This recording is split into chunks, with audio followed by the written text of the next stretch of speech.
Dumdum park, হ্যাঁ আমি দাদা পলিসি করবো বলে সঙ্গে করে গেছে, আর আমি আগে গেলাম দাদার বাড়ি। তাহলে আমিও যাওয়া যায় যাচ্ছি।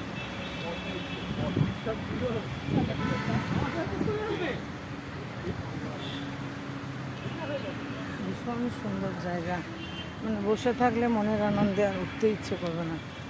আজকে মনটা ভালো হয়ে গেল। কিরণের বাবা আজকে দুবাই ফিরে গেল, তো মনটাও খারাপ ছিল, কিন্তু এই পার্কেতে এসে ভীষণ মনটা একদম ভালো হয়ে গেল। এই দেখো কি ভালো, কি অপূর্ব দৃশ্য,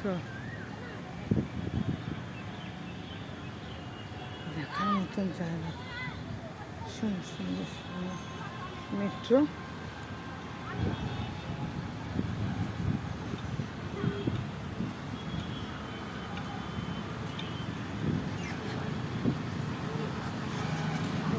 প্লাস্টিক সব জলের উপর থেকে